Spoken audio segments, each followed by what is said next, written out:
Welcome to episode 6 of the Goulet Pencast, where fountain pens are still a thing. I am Brian Goulet. And I am Drew Brown. And we are here from Goulet Pens to deliver this casual and informal, tangential and extraneous, superfluous and extemporaneous fountain pen show, where we talk about what's going on at the Goulet Pen Company and in our fountain pen lives. In today's show, we're going to talk about how to meet fountain pen friends during a global pandemic, motivating yourself to clean your dirty pens, how our perception of fountain pens and their use has changed over the years, and, if Drew will indulge me, a deep dive on how paper is made. And it's a deep dive. Spoiler alert, Drew doesn't have a choice. It's true. Yeah, that's very true. I'm his boss. What's he going to do? No, he's going to hassle me either way. So, yeah. Well, let's start out with the first segment, though, Drew. Feedback. Feedback. Very well, Brian. Well, this was feedback not from the last podcast, but from another video, which is an older... sometimes what we did with former Q&As, we would have the full Q&A. Brian would take 7 hours to do that. And then we would take these slices. We'd slice out a question, and then we would publish that separately. So that's what I did with an older video. And it was when Brian discussed form versus function in fountain pens. Like, you know, what is not necessarily better or worse. But anyway, in it, he used his undying love for cargo shorts, cargo pants, pockets, storage in general, wearing a giant backpack filled with all of his possessions at all times as a, an example of why function obviously is better than form. And I want to tell you, there was some cargo shorts criticism, Brian. Oh, I'm no stranger to the cargo shorts criticism. However, far more support for cargo shorts. Far more. There are some cargo short loving pen people out there. You are my people. You are my people. There really was. There were people that say like, "Oh, try these pants," or like, "I wear my backpack everywhere." There were. Would you say that my backpack is like the cargo pants equivalent of a backpack? Golly. Like multiple pockets, side pockets, pockets on the side pockets, And they're all full. Like he pocket. wears that thing everywhere. I do. This thing's probably about 20 pounds at all times. Like even from office to office. Like we you're not in the office as much now, but when you were, it would go from like just meeting to meeting. You'd bring everything. Absolutely. Which is not You never know when you're going to have to like hunker down and survive in the wilderness, like going to the bathroom at the office. So I thought you'd be motivated by that feedback. I am motivated by What I am not motivated by are the amount of people that watched our last podcast. And in the video version, we included a video of the event in which my office was sabotaged maliciously by an insane amount of Dots candy. And there were a lot of people that found that humorous. And frankly, I don't know how to feel about that. Yeah. Well. Anyway. I know how I feel glad about it. you liked it. I thought it was very entertaining. Truth be told, had you seen that video before? Yeah, I saw it like right after it happened. But like not since then, No. right? Yeah, so you got to like relive it all. That's pleasant. And you know what? Reliving it, like now I'm not in my feels as much as I was in the moment. Okay. I got to respect the hustle. Like I got to, like it was a well-coordinated effort. It was. So there were multiple people involved on that. Oh, I know. Yeah. I know. Anyway, okay. And then on a more serious note, we got a comment from Wendy Wander 7. That reads, "My teen son has autism. I've been supporting him navigating high school in the pandemic. Today, I survived his second annual IEP review in virtual format. I don't work on tasks while playing these Pencast episodes. These episodes are downtime for me to sit and stare at the screen after he's asleep and enjoy the pen stuff and ink stuff and great banter and just breathe. Thank you for every minute." That's really cool.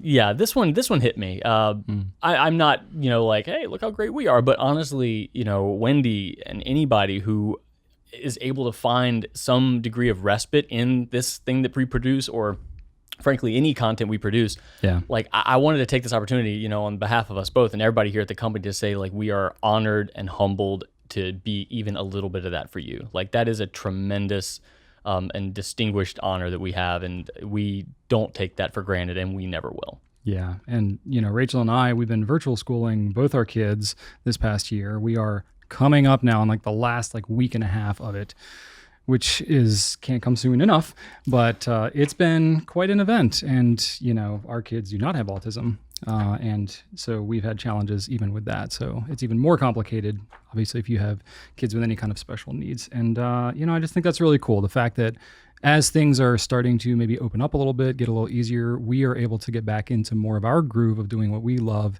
It's been much harder for us to produce content at the rate that we've wanted to during this whole pandemic. So we're really excited to be able to do more of that. Yeah. So thank you, Wendy. Thank you, whomever really feels, cool. A little bit of that. We appreciate it. Scott gave us a little bit of info on the difference between hydrophilic, hydrophobic, and hygroscopic.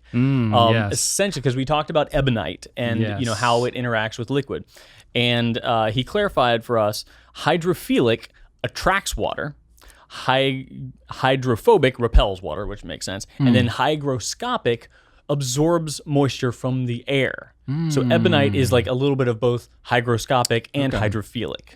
But the context I used it, hygroscopic was not the correct term.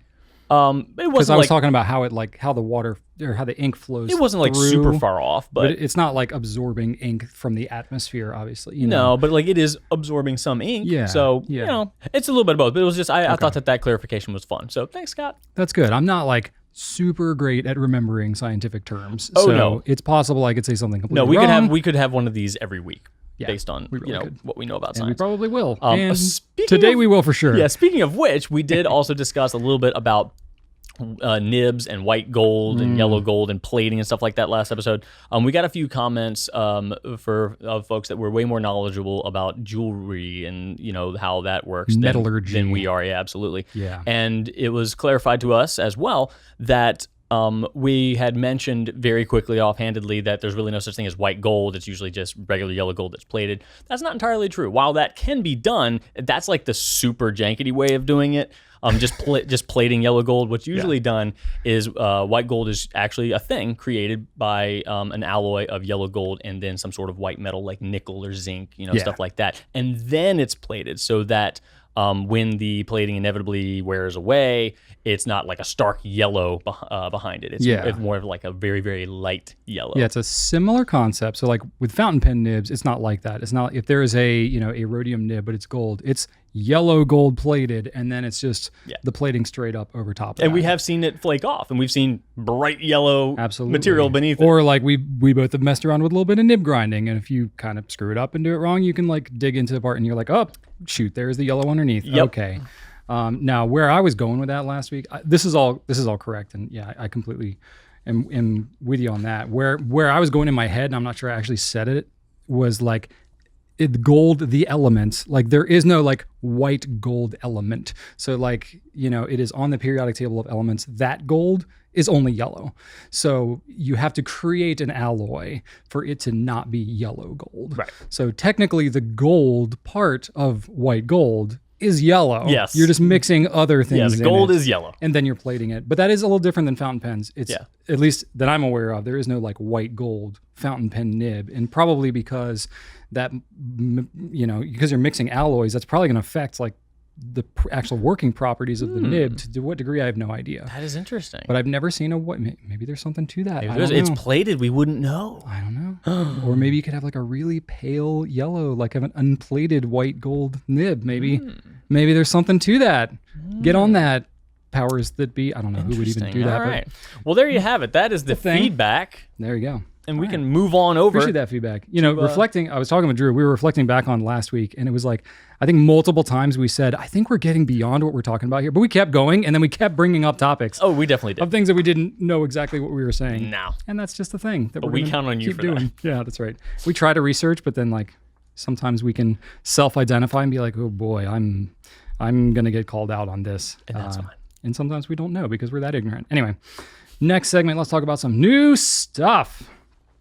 I will start off. Speaking of being ignorant, I'm somewhat ignorant to this first one, the Sailor Shikiori collection of pens. Now, truth be told, this is something that's been out for like a year, mainly in Japan. We heard about it, but we were not sure if we were going to be able to get any in the US. I don't think there are going to be many in the US. So I think we're going to get our hands on some. I don't know all the details of it, but it's basically it's sort of like the fairy tale collection or like the special edition that we saw, the Kirazur and stuff like that. It's like, different color. Yeah, they're Pro Gears. Pens. Yeah, Pro Gear Slim. Yeah, but they're really cool pastel-y colors with different finials. Yeah, so it's like if you're into that, you're gonna think these are cool. They're really cool looking, Yeah. but they have not been like super widely like talked about online. We're not gonna like heavily promote them because again, we're not gonna have very many of them, but we are gonna be able to get some at some point. So check the website for all the actual pertinent information. The next thing we have is the Pilot Custom 74, one of my favorite pens, long-standing for over a decade now. They're coming out with a new color. Yes, they are. Grenadine. It's a red color. It's like a deep red. I think it looks really nice. Red's not like my jam. Blue is, hence the blue office colors and blue logo and blue everything that I hadn't we have. noticed. Yep. And so they're coming out with a a new color, and that's kind of cool. All nib sizes that the other It's ones are a available in. demonstrator. It's not like a Yes. opaque red. So Yeah. if you're a little turned off by red, this one isn't as like bright and stark as some of the other ones. Like the It's classy. It's like a wine color. It's yeah, nice. like the they make a red Falcon. That one's just like Oh yeah, that one's opaque. Yeah, it's a little more subtle. than Yeah, that. so- More of a burgundy. So it's nice. It's nice. I it like out. it. It'll be the same price as all the other custom 74s, and that'll be coming soon. And then the other one is the Edison Ascent in sea glass. So this is our second model that we designed with Edison pens that we came out with a year ago or so.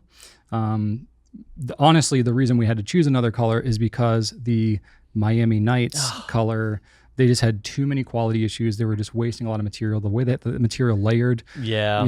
Brian Gray reached out to us and he was like, we've got like 50% waste on this material. He's like, we just can't be doing this.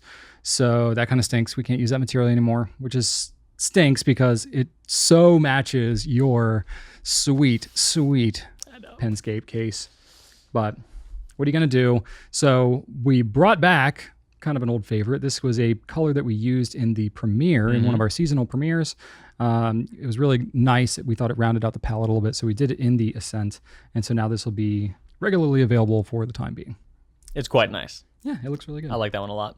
Yeah. We also launched a new North American exclusive Sailor 1911 S and L, the standard and the large, in a color called Trinity. Which I believe is loosely based Is that off like of the Father and the Son and the Holy Spirit? Close. It's the lady from the Matrix. Not that Trinity? Oh. Yeah, so pretty much. Basically the same basically thing. the same Yeah, thing. pretty much. It's very, very loosely. It's just a black pen, so they thought of something black, and Matrix is very darkly They colored theoretically film. could have chosen any They character from really the Matrix could. They because could have they just called all it wear all black. trench coat. Yeah. But it's a glossy black pen with matte black or black ion hardware. Yeah. So it's got that cool nib going. But It does look slick. It's a really slick looking pen. it's neat. Yeah. And at first I was like, oh, come on, this is boring. But then I was like, you know what? As Sailor's been coming out with a lot of crazy colors recently, it's good to have one like this. I agree. Yeah. Yeah, and they have look at the Shikiori. It's like Yes. bright pastel, like that kind of thing. Right. So they kind of balance it out. And they have done that. They've done that with like Wicked Witch and other ones where it's like, the really dark, more subdued, and then like pretty wild out there Yeah, stuff. they So keep things balance balanced. it out. They So go back and forth. I think that's I like cool. that. Yeah. And then Retro 51 came out with a new popper Heyo. called the Gnome Sweet Gnome. And guess what? You know why they call them poppers? That's not why at all. No, But I still think it's fun. because their non-popper pens do that too. That's just the way the tube works. But Still. call it's it a popper because it like pops up for sale and then it disappears because It they all is. sell out. That is quickly. exactly. That's the real reason why. Yeah. But it's a really neat pen. I don't expect you to be able to see this, but we'll give you a better image. Yeah, we'll overlay a picture. And it is covered in adorable and whimsical daisies and flowers and gnomes and mushrooms and frogs. Yes. It is so cute. Not your mother's Retro 51. Actually, it is your mother's. Literally is my mother's. I bought that and I'm gonna give it to my mom because she's a gardener and I think she's gonna like it. I knew I was going to say that. I'm Yeah. really proud of myself. Now, Drew, you're an avid gardener. I'm not an avid gardener. I'm trying it this year and with mixed success. Yeah, you've already kind of admitted that the wind has been taken out of your gardening sales. We'll leave that for the what's happening segment. I've got some words on that. Okay. But as far as one more product goes, Monteverde is coming out with a new ink set, and they've done this a couple times. They've done this with several iterations of themes. This one's the Jungle Ink set, and as you might be able to see, there are a bunch of cute little animals on here. Aww. Some of which are colored accurately, some of which are you're just going to use your imagination. You're gonna need some splaining. Yeah. There's some splaining to do. But it's super cool. It comes in a The set. packaging is really nice. Yeah, I gotta packaging is admit. very nice. It's got a magnetic closure here. Ooh. And it comes with a set of 10 inks. You've got gorilla, toucan, lion, hippo, turtle, elephant, chameleon, crocodile, zebra, and giraffe. And yeah, they're little 30 ml bottles. They're cute, they're neat, they're fun, and we'll be selling it soon. There you go. These are all new colors too. Yes, from new what I colors. understand. New and colors. because they've done a number of different bottle sets, and sometimes they are like the blue collection was all like existing blues. They package it together in one set. These are new from what I understand. So it's kind of cool. We got them swabbed up. They're on the website. Yeah, they look neat. Check them out. Pretty cool. And that is the new stuff. All right. Now, Drew, this next segment, Q&A is I'll officially go into the next segment. We were thinking like, hey, do we want to do another flex segment, another contest, eat some weird candy, whatever. And I was like, you know what? We've gotten some feedback of people asking like, hey, I really like the like old school like Q&A style questions and all that. So I was like, okay, let's lean harder into some of the questions this week, do some research, go kind of deep. And then we'll go lighter on the flex segment just for this week. We'll try it out. Yeah, Brian had mentioned... Drew agreed to that before he knew what that was. Yeah, mean. well, you asked for it. He said, I haven't been looking at these questions as much because I've been, mostly adding the questions to the agenda here. And he's like, I haven't been looking at the questions. Looking at the questions. I haven't been like going and like researching. Right. I've been deep online. selecting them for the most part. And he was saying like, I'd be happy to do some research on them. Like, I've got some ones that need some research if you want some. I've been sitting on them because I don't want to do them. But he's like, oh, I'll do them. I was like, all right. Yeah, he like read a couple of them to me and I was like, oh yeah, let's do that one. Oh yeah, that one's gonna be a good one. Yeah, let's do it. And then of course I see like all of the, He was like, Brian, this is pages. There's pages of notes. And I was like, yeah, there is. Okay. This is old school here. So here's one of them. Tina the Cat Fan 2015 says, I've fallen in love with fountain pens over the last year in the pandemic, and it's been pretty lonely. How do you recommend meeting other fountain pen inclined people? That is a great question. I would say like pandemic or not, finding other fountain pen enthusiasts has always been a little bit of work because, most people are familiar mostly with what fountain pens are. If you tell them fountain pens, they're not like, what are you talking about? I've never heard of that. They generally have a concept. They might be, is that the thing with the feather on it? And you're like, yeah, well, that's a quill. That's like 100 years prior. But, you kind of explain there, oh, yeah. My grandfather had one of those, or I used one of those once, or I saw one on TV or something like that. But to find somebody like actually is like, you can nerd out and talk fountain pens, you're not going to just like run into somebody, in public. No. Probably that's going to do that. You might. So I would say that you're probably going to be the only person in your family or office or school or wherever your situation, and you'll be like that weird pen person. And we're all like kind of that weird pen person. We're beautiful, unique snowflakes, and it's hard to find us. Yeah. So I would say like a lot of the stuff that applies here is pandemic or not. Yeah. Some things get a little more complicated being in a pandemic because you can't like travel to pen shows and things like that quite as easily. But I'll kind of just like write down some of the notes that I had about just basically ways to meet other pen people.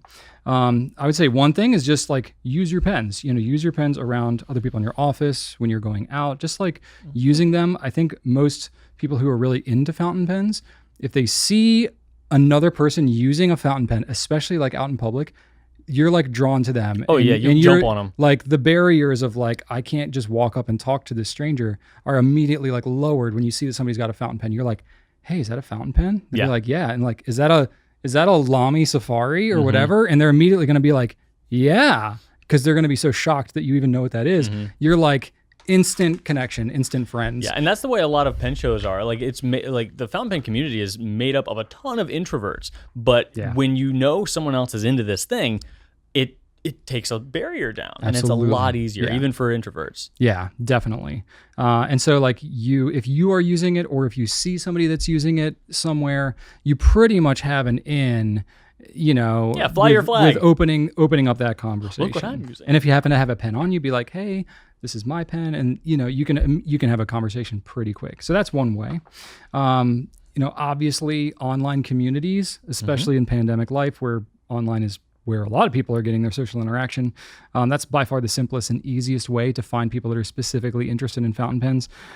You can have, just virtual relationships where that's all that it is, and you just kind of interact in little pockets of the internet, or you can use it to actually try to connect with people in real life, to find like pen clubs and meetups and stuff like that. So I have a couple different ideas and options for you. So I would say, starting out online, you can just, if you're not in love with like being engaged on social platforms, you can usually peruse, certain groups or certain forums, or, you can kind of lurk is the term that's used on Instagram with certain, hashtags, hashtag fountain pen, fountain pens, fountain pen ink, these types of things. You can just kind of go down rabbit trails of, fountain pen terms on some of these public forums, and you can find conversations that are happening online. And now most of these are going to be people that have some kind of avatar or handle that like is not their actual name, but you can at least find people. And if you find you have similar interests, maybe you want to choose to engage in that community, and then you can actually connect with those individuals. We've got our own private Facebook group. Facebook's a great way to connect. There's a subreddit for fountain pens. Do you want to say the name of the Fountain Facebook Pen Network group? It's the Goulet Nation. Yeah. That's helpful, Drew. Thank you. You can, check out Instagram. You can check out like any of the Instagram channels like ours, or any other retailer or brand manufacturer related to fountain pens, as a great place to see like who's engaging with them. And you can, if you're on those channels, you can just comment on them. You can direct message other people that are, engaging on these same types of platforms. And if chances are, if somebody's commenting on a post about a fountain pen, they're probably into fountain pens. So it's a pretty good way to kind of like, cut through who's casual and who's like actually into it. And then, that's kind of the thing I have for online stuff. In person, there are pen meetups. There's some that are organized by manufacturers, not so many, but Pelican Hub is one, for Pelican fans. That one's pretty popular. I don't know what they're doing with the pandemic now. I don't believe that they've been doing any since, March of last year. But for sure, it's something that was happening, and they would do like, local city gatherings, and they'd publicize them and stuff like that if you're into Pelican specifically. But there's a lot of other types of meetups that might happen a little more organically. Definitely pen shows, if any of the big shows, DC, LA, Chicago, Colorado, Miami, Raleigh. There's some other ones, San Francisco. I wouldn't recall Raleigh a big show, but it's a show. It's not a big show. Yeah, exactly. But so there are shows that are happening. Atlanta. There are shows that are happening more now. Like I think this year, in fact, Raleigh is this weekend. Yep. And Drew's going to be there. Whether you like that or not. Don't know if that's a draw or a deterrent. I'm just kidding. But anyway, so, pen shows that are happening now, I think they are opening up more depending on your own status and ability to get there. That's more of an option now.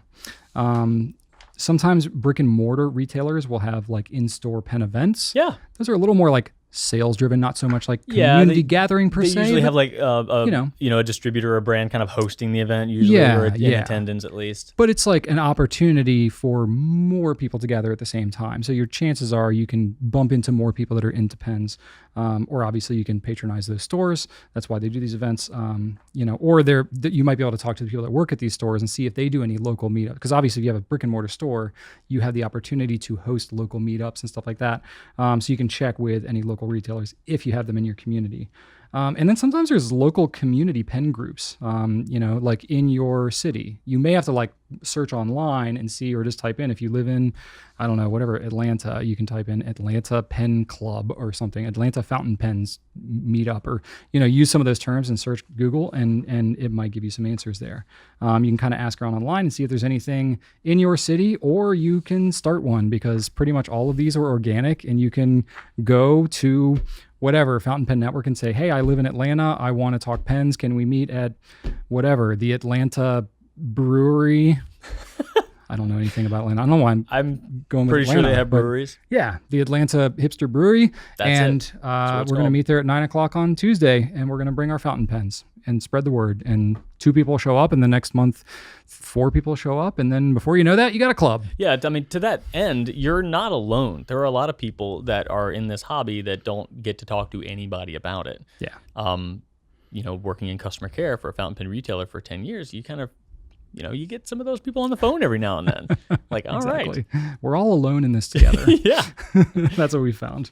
There Just you go. want to talk about pens. That's my advice for Very good. pandemic or not, but mostly pandemic. All right. There you go. That was number one of Brian's That was number long-winded one. answers. That wasn't even the deep one. But here we go. All right. My question for you, Drew. This is from Amy Newell Cook. How to motivate yourself to clean your dirty pens when it seems overwhelming. Well, you only keep 3 inked up. Use discipline. Do not ink up another pen until you've cleaned the others. That's it. I know you're going to disagree with me. That's absolute nonsense. But it works.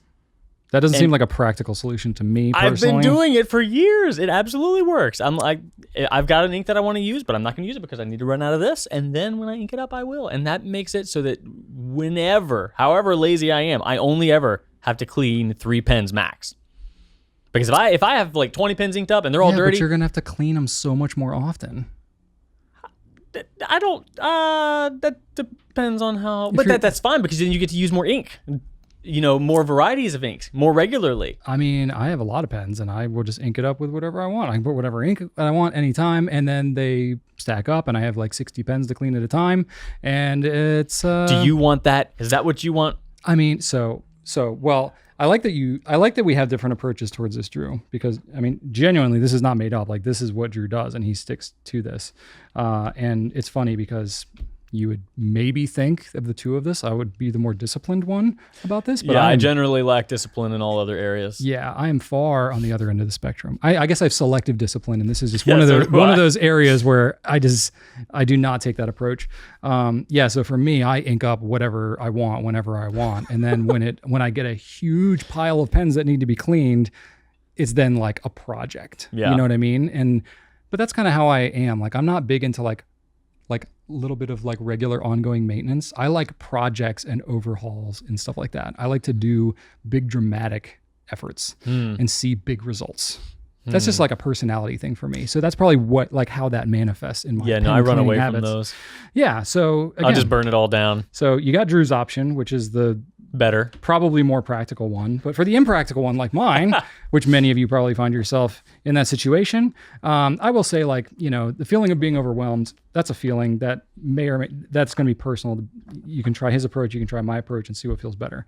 But what I do, being the pen hoarder that I am, I basically keep all of my pens that need to be cleaned. Like, I've used my pen and I either want to change out the ink or it's kind of dried up and needs to be tended to. So if I don't want to ink it up with the exact same ink, or I forget the ink that I put in it, which is most likely the scenario, I basically file it away into either a pen case or a bin of some kind that's needs to be cleaned. And I set it aside until I'm ready to take on that project, So I will, it would be far better if I just went and go and clean that pen at that moment, but I don't do that because then I just put it in the bin. I'm like, there, that's done. That's future Brian's problem. So I basically file it away, let it pile up. But I have some good approaches towards what I do from there. Justify this madness, please. So if I do need a pen, for example, we'll be shooting a video or I'll have something I need to use that specific pen, I'll go ahead and clean that pen. That's fine. I'll do that. I'm not opposed to that, but it's just if there's no timeline to it whatsoever, I just throw it in the bin and don't worry about it. But what I find tremendously helpful going with the project mentality is I like to put on some kind of passive entertainment, whether it's a TV show on Hulu or Netflix or something that I'm sort of watching, but not deeply, I'll put that on, or say it's reruns or something of something I've seen a bunch, but I like it. I'll just put it on my phone, put it up above the sink, and I'm cleaning pens as I'm just doing something passively. I'm not thinking as deeply. The time kind of washes away and I clean my pens. And then when I get sick of it, I stop and I'm looking, I'm I cleaned 8 pens while I watched an episode of The Office. That was enjoyable. And so it takes some of the pain and burden out of the cleaning process. So I do that. But I also listen to a lot of podcasts. I do audiobooks. That's super helpful. I pretty much do passive content with almost every activity that I do around the house. I don't think you're dishes, alone on that one. Cooking, landscape, stuff, whatever, mowing the lawn, all that. I'm listening to so much stuff. So I have all these different podcasts and stuff that I listen to, and I find things like this. In fact, there's a lot of people that do at least with the old Q&As, and I'm sure with the Pencast too, a lot of people are doing that specifically with this because nothing that we're saying is really that important or crucial. So you can like halfway pay attention and you can clean all your pens while you do the Pencast. So that's a great option. Another thing, this is a different approach, may or may not work for everybody, but I find that like social engagement and or social like pressure / reinforcement, encouragement can be helpful. So, if I'm doing like a big project of like cleaning out 10 pens or whatever, I'll like post a picture of all the dirty pens and then like post a picture on like say Instagram on, like of all my pens that I've like taken apart and cleaned, and it's a whole thing. Like that's kind of cool and it's engaging, and people are usually like, oh my gosh, what pen is that? That's so cool. And you get a chance to talk about your pens, and so it's like kind of an engaging thing. I find that like the social element of that, I'm a little more extroverted, so that social element of it can make it a little more interesting, not make it feel like such like a burden of a task. And I guess it's a little bit of accountability too, because you're like, hey, I'm going to do this. Yeah, well, for me, it's more like I'm already doing this. Or like, hey, I just cleaned a bunch of pens, and I'll post like the before and after kind of thing. There you but go. That could work too. If you know that like by throwing it out there, like I've got a bunch of pens to clean. They've actually done psychological studies to show that if you tell people you're going to do something, you're actually less likely to do it, because the like reward center of your brain, the dopamine, is like gives you a sense of satisfaction having just said that you're going to do it, and you may actually be less likely to do it. Depends on you. You got to know yourself. You got to know your personality. That's not how I operate. If I tell people something, I then feel accountable and I'm more likely to do it. But I would feel shame if I didn't do it. I believe that most people, when they say they're going to do something, they're actually less likely to actually follow through. So know yourself, do that one. And then the last thing I have, this is really hyper specific to me, but I've done it before successfully many times. I will actually like go on Instagram live and live stream with, other pen people that I know while I'm cleaning my pens. So that makes it a super engaging social event. People are asking questions as I'm cleaning the pen. They're like seeing how I do it. Now, granted, I'm a content creator and I have a lot of pen experience. It makes sense for me to do that. Is that for everybody? I don't know. You might have 3 people that are watching you do it, but you may get to know those 3 people, and you may, to loop it back to the first question, you could make some pen friends if you like live stream some of your video stuff. Didn't if you're see cool that doing coming. that. If you're cool doing that. You like how I brought that back around there? Full circle. So anyway, that's those are my ideas for how to motivate yourself if you're like me and you can't just like clean your pens when you need to, like Drew does. But his approach is probably better. I know myself, because I know that I am very bad at it, so I have to put walls on this, and the 3-pen rule is. These are different approaches. You're bad at it, Yeah. so you just do it quicker. I know I'm bad at it, so I just put it off. So we're just both coping with our you got terribleness. 2 options. 2 options. Awesome. All right, our next question comes to us. These were the not deep questions. Now we're getting to the I know. deep ones. Hope you're comfortable. Yep. You're gonna do so many dishes today. This next question. Hi, my name is Ivy, and I had a thought the other day. Ivy, sorry. These days, fountain pen friendly paper are made with sizing agents, either with chemicals infused throughout the paper or plastics like styrene, acrylic, polyurethane, etc. when it is a coating. All of these methods are creations of modern day technologies, but fountain pens, even pens that write with some kind of nib, go pretty far back. We think a lot about vintage pens, but not often enough about vintage paper. So my question is, how did people from the past get paper that didn't feather or bleed or didn't show through, no ghosting, etc.? What are ancient fountain pen friendly papers made from? So I think by ancient, we're talking more like, pre-1950s, I guess, when fountain pens were brand new. But it's a pretty interesting question. This is the deep dive one that I didn't want to answer. This is the deep one. And this is what Brian added to our notes. So I'm going to go to bed. As you're reading the question, I was thinking of the Dunder Mifflin song. The people, persons, paper, people. Dunder Mifflin. The people, persons, paper, people. Okay. No. We're gonna get content stricken on that one. So, by singing the song. No. Okay. All right, Drew, take a lean back, take a snooze, because I got a lot to talk about here.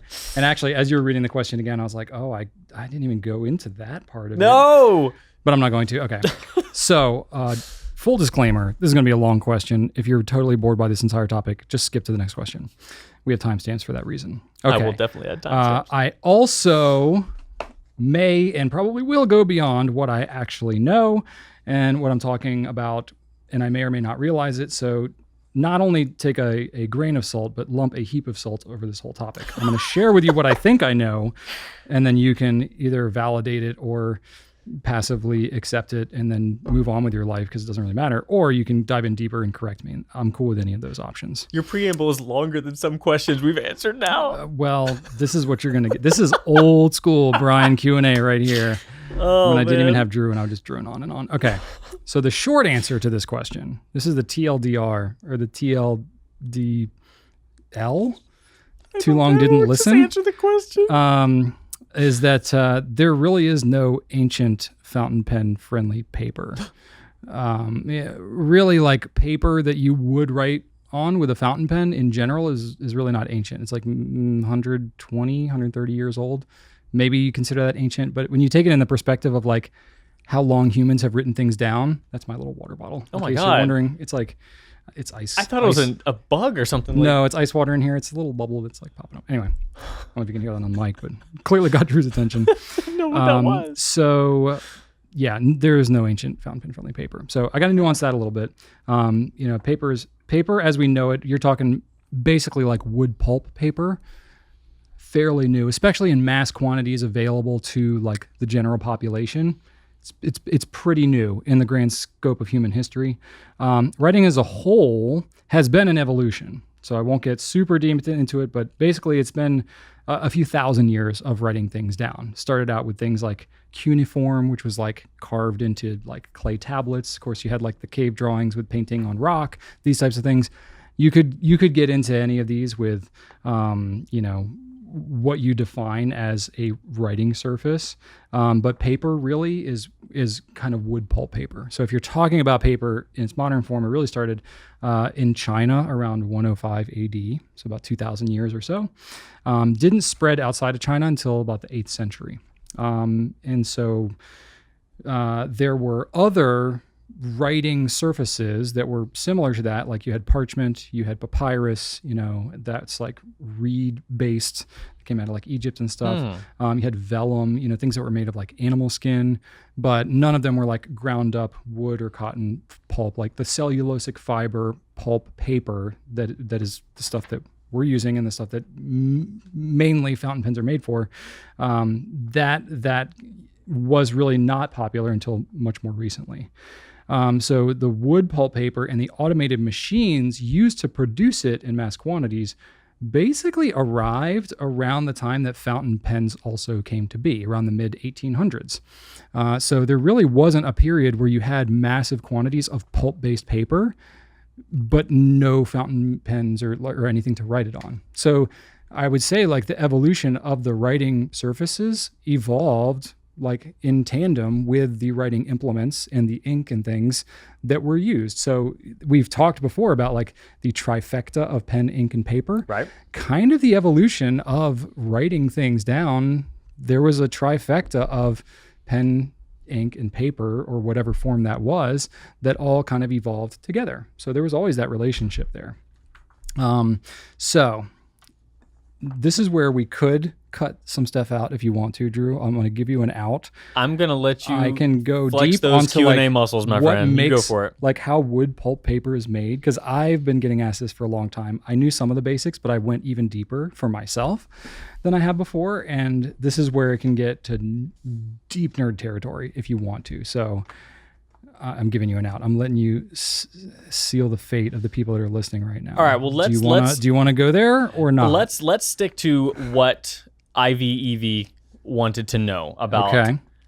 How were, like, when fountain pens were a thing before our modern chemicals were used. Okay. Why was it still fountain pen friendly, even though they did not have access to these modern treatments like we use today? Yeah. The truth of that is I don't really know, because the way that we associate like modern fountain pen friendly ink, paper, stuff like that, that wasn't really a thing back when fountain pens were first coming about in the early 1900s. That was really the heyday. So you think about like the history of writing things down, it was really for a pretty elite group of people for a long time. Even just like being able to read, being able to write, it was like a trade craft. It was for the aristocrats, the elites of most societies until, I don't know, the 1800s, especially in Western culture.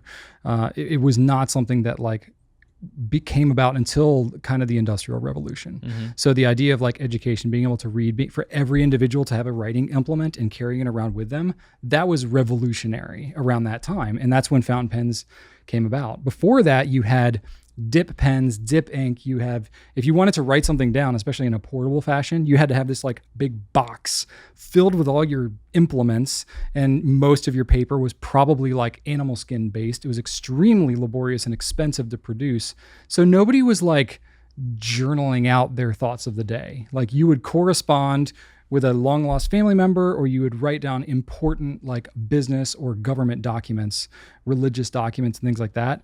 And that was kind of it. Unless you were like keeping a historical record of something really important, you were not just like writing casually because it was so expensive and hard to do. So really there was only nice paper back then. There was no cheap, crappy paper because everything needed to be fountain pen friendly. It's hard to say because I don't have any of this stuff. You know what I mean? And like, yes, there are historical documents that are that old, the Constitution and, you know, Declaration of Independence and all these types of things. But like those are on like parchment type paper. But again, those are like very official. They've been kept very well.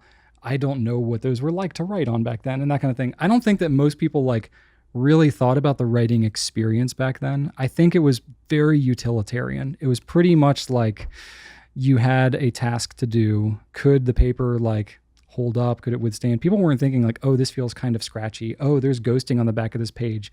They didn't really think of like, to my knowledge, that was not really a concern at that time. It was like, I need to write this thing down. I need to communicate this piece of business so that I can do my proper accounting. Is it accomplishing that? Great. And that was kind of it. You know, it wasn't really a romantic kind of thing like maybe we associate it to be. It was much more utilitarian. So I think as long as you're able to get the job done, you did it. And I think too, like maybe the misnomer with, if you're thinking about 100 years ago or 150 years ago, the ink was very different back then. That's a good point. Very different. So you didn't have the same modern fountain pen ink that was very flowy and shading and sheen and all this. It was pretty much like grind up oak galls to make iron gall ink. You had like pigment based like China ink, India ink, sometimes called lawyer's ink. That was about it. Like you didn't have color options. It was black ink and that was your only choice. And it was thick because it was previously used with reeds or quills or dip pens. So when fountain pens first started to come out, they were, for one, not very reliable. They leaked a lot, you know, so people carrying them around, it was like not the most convenient thing. And, you know, they gushed ink. They would, you know, because they were still figuring out the science behind how to make ink flow through a pen. And the ink itself varied a lot. And it was not mass produced for, especially at the beginning there in the late 1800s. It was not something that was nearly as standardized as today. A lot of people were making their own ink out of like natural materials. So it's the properties themselves, you know, the thicker ink would not have feathered as much. Exactly. Yeah, that's what I was thinking. Like right now, everything's water-based, and water inherently is going to absorb very quickly into, you know, a lot of papers, most papers, unless it's got a heavy coating where it sits on top for a while. Right. And so back then, I mean, water-based is a pretty modern, you know, method of creating ink, right? I believe so. Yeah, it is. Yeah. But, you know, this is where I'm not 100% sure. Yeah, it's like, what is modern, you know? I would say modern would be like since the fountain pen was invented. In terms of writing, modern is the last 150 years. Because that's when it really exploded and became available to the masses, so to speak. You know, you had like the printing press, you had ways to distribute and read, but individuals writing things down really didn't happen until the Industrial Revolution. So I think like it was very utilitarian at first. And then when you had the Industrial Revolution, the boom of chemistry and physics that happened in the early 1900s, that drastically improved paper producing technology. It drastically improved pen technology and things like plastics and other like hard rubber, ebonite, these types of things. You had casein, bakelite, all these materials that were starting to come out in pens, and ink as well, ink chemistry. These were all changing and starting to, you know, become more reliable, which then like, you know, more affordable. There were a lot more options. So I would say like, you know, really the whole fountain pen story is about, you know, modern writing. in its, if you look at it in the grand scheme of things. If you look at it really like since the invention of the fountain pen, there's been an evolution even from, the materials that were used, the designs of the pens, but really the ink has seen a huge difference, as well as some of the paper. Now I will say, like, paper wise, I just don't know, like, decade by decade what paper was like in like the early 1900s and all that. There's just not a lot of solid information out there that I've been able to find. Maybe it's somewhere, but not specifically related to how fountain pens performed with it, because back then it wasn't like fountain pens was like separated as this whole other class of thing like it is now. Fountain pens, they were just pens. That's just what people wrote with. Yeah, there were really no pen and paper enthusiasts because it was such a utility. More or less, yeah. So it's like to find specific, maybe I'm wrong and maybe there's better information out there, but I'm not aware of it. Now, if we want to deep dive a little bit onto the actual manufacture of the paper, if you want to add anything, it's pretty fascinating, but I think we could be teetering on the edge of total boredom for most people. But I would say, related specifically to the question that was asked, talking about like sizing and coatings and stuff like that, you mentioned like, okay, Evie, you mentioned like styrene, acrylic, polyurethane, all that kind of stuff. I don't even know how to approach this without going so deep. So I'm just going to go deep. Screw it. Okay. That could have gone one or two ways. Yeah, I'm just going to lean into it. Okay. So wood pulp paper, this is what we're talking about. So it's paper that has some absorbency to it, right? As opposed to like limestone, like carving into limestone, right? Oh, right, like that was like how things were done back in the Greek times and whatnot. Okay. So as all good researchers do, I looked it up on Wikipedia first to just talk about like what is wood pulp paper. Mainly because they phrase it well. So timber resources used to make wood pulp are referred to as pulpwood. Did you know that, Drew? That makes sense. While in theory, any tree can be used for pulp making, coniferous trees are preferred because the cellulose fibers in the pulp of these species are longer and therefore make stronger paper. Duh. Some of the most commonly used softwood trees for paper making include spruce, pine, fir, larch, and hemlock, and hardwoods such as eucalyptus, aspen, and birch. So just in case you were curious which trees might be used, those are some of the best ones. So it involves some sort of cellulose fiber, often wood pulp, but you can also make it out of like cotton and other cellulosic materials, lignin and hemicelluloses, plus bleach and water and a number of other things depending on the process. So this is where we start to fall down the hole. Grab on. All right, what makes some paper better than others? Okay, so it has to do with the type of wood itself. So like the quality of the wood, the species of the tree, and so on, how it's refined, is the bark all taken off, these types of things. So like it's a natural material, right? So just like if you have, denim jeans, you have like your raw denim, like your really high grade, or leather, like full grain, full hide, no defects, that kind of stuff. It's like there's different grades to it. You can have the same thing with paper. So garbage in, garbage out. You start with a high quality pulp and you're going to get a better paper. That's part of it. The process used to make the pulp, I'm just going to list the names of the processes and not explain them because they're very boring. Mechanical, thermochemical, chemithermochemical, chemical, recycled or de-inked, Organoslav, or biopulping. Did you just say Organoslav to me? Organoslav. Deal with it. So these are all wood pulp processing processes. Yes. It's literally just for the pulp. Then the amount of lignin, or it's a part of the wood pulp that's removed, that's acidic. The more of that's left in there, the more the paper is going to break down over time, and it can affect the absorbency and stuff like that. The chemicals used for bleaching and neutralizing it, which if you have like high quality paper like Clairefontaine Rhodia, it's pH free, pH neutral, acid free. That is going to help the paper last longer, because if you have a high pH or a lot of acid in it, it's going to break down on its own. So anyway, if archivability is important to you, you want neutral, pH neutral and acid free. The purity of the water is actually really important. There's a lot of water used. In fact, most paper mills are located like on a river or something like that. You're right. Yeah, that's because it takes a ton of water to produce wood pulp paper. And the purity of that water actually has a huge influence on the quality of the paper. And they smell really bad. They do. You want an absence of other contaminants in that water as well. So that has a lot to do with it. The There's a calcium carbonate or chalk that can be added for neutrality. It also adds to the ink resistance and smoothness of the paper. So that's kind of another element that gets added to it, depending on how the paper is going to be used, etc. You add chalk to it. There are pigments that can be added that can color the paper, but also adds to some UV resistance of the paper. There are optical brightening agents as well, which add to some UV resistance and do some other things that I didn't feel like reading.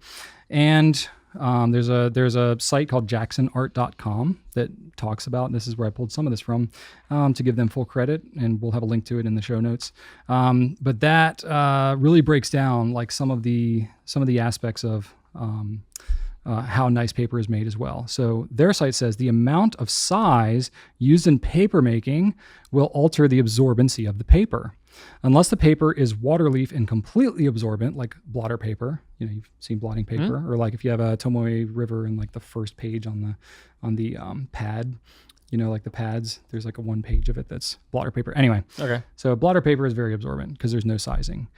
Anyway, most fine art papers, both soft size, which is quite absorbent, or like cotton and wood-based relief print papers, and hard size, which is much less absorbent, like most fountain pen friendly paper. Hard sizing is less absorbent, will have a degree of internal sizing. So this is usually made of a methyl cellulose or alkyl ketene dimer, Let's AKD. pretend one of us doesn't know what sizing is. Okay, sizing, it's literally just a term used for like the stuff that's put in paper. It's sort of like I guess it's a coating, but it's like a chemical, I guess, or something that's added to the paper to give it. So does it have anything to do with? It has nothing to do with dimensions? Like how big something is. No, it's a different term. Okay. So think of it in terms of like if you're adding like flour to bake a cake, it's like the flour to the cake, recipe. So like the primary component. It's a pretty important component. Okay. Yeah, flour is the pretty amount important. of sizing you have will drastically impact how the paper performs. Okay. Yeah, good question though. I would explain it better if I understood it better.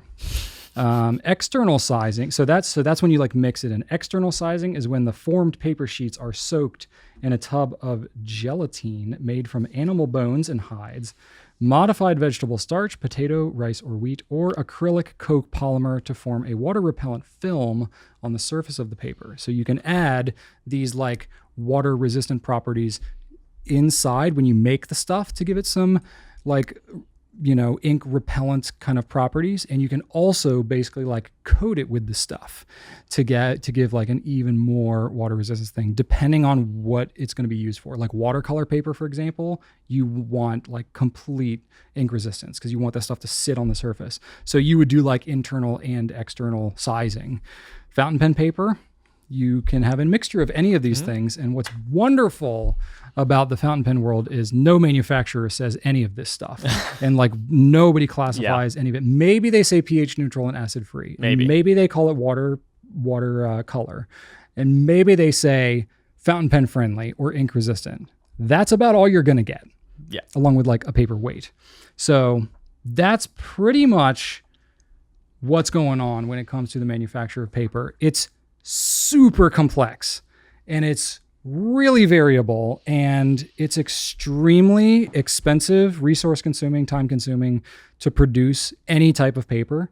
And basically fountain pens are not anyone's reason why paper is made. We are pretty much dealing with like what's already made out there. How do we take from that and turn it into a fountain pen friendly product? So there is no paper mill in the world, I would be willing to bet, maybe Clairefontaine.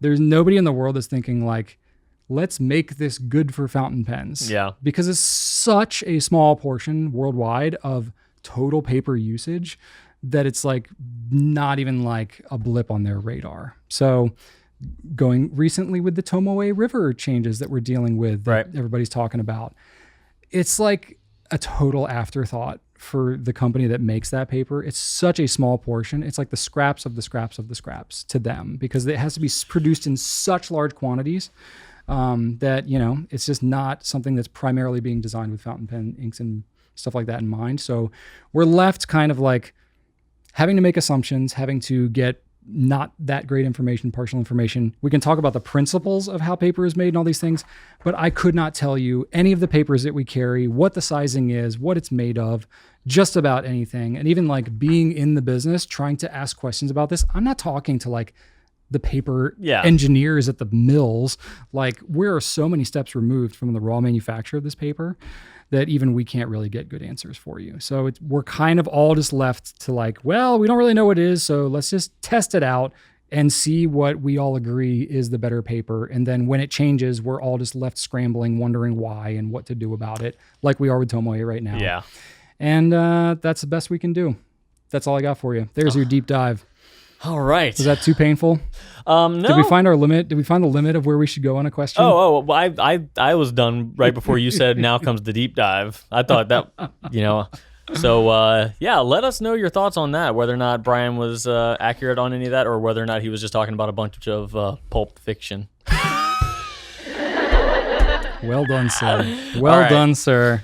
All right. I was ready for that like 30 minutes ago. You heard me talk a lot, but now I got something really important, really deep to talk about for Drew. All right. Vince says, I couldn't agree more with Drew that dots are overrated. There you go. Got some support there. Thanks, Vince. However, sour dots are fantastic. Try them. Okay. It poses the question, is there one version of a candy that you hate, but another version that you love? I guess the same could go with pens. Yeah, absolutely. The first thing that comes to mind is Twizzlers. They're very different. Red Twizzlers are delicious and wonderful, perfect. And black Twizzlers are like just straight up licorice, and they're heinous and deserve. There's no love lost for licorice around here. No, awful. You and I both awful. Hate it. I suspect it's more welcomed in European countries. They tolerate licorice at greater extents over the pond, but right here where I'm sitting, it is not welcome.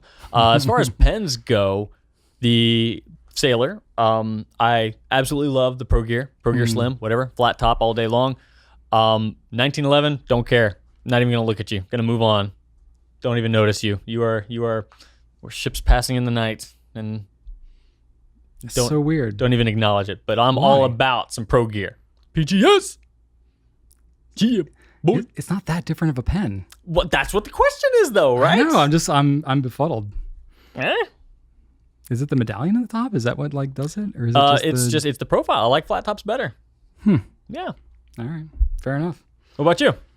I thought about the candy part, but I didn't think about the pen part. I kind of overlooked that one. I was so busy nerding out about paper mills. You don't say. Yeah. Mine is kind of a similar answer to yours, Drew. Mine also was a dislove for black licorice. So mine fell into one candy, which is jelly beans. So for me, eating just conventional jelly beans. Eat whatever. Have fun. Yum, yum, yum. If it's kind of dark, I'm not going to take a risk. Is that grape or is that black licorice? Right. I'm not risking it. You don't even try? No, I don't even want to try because half the time I think I know, and then it's black licorice and it's gross. I know. And you can't get that taste out of your mouth. And then the next 3 jelly beans are ruined. Yes, you're right. So it's no. You're right. Literally, both my kids, Rachel, they love black licorice. So I'm just going to give it to them. I'm just going to be fat and happy with my non-black licorice. So that's what came to mind for me. It was the Jelly Belly. That's thing. good. You know, I just realized this. There was one of the YouTube comments after the dots debacle last time. Someone said, well, you know what? At least they're dots and not those awful sugar candy things stuck to the paper. And you know what I said to them? What? I said, well, you know who likes those?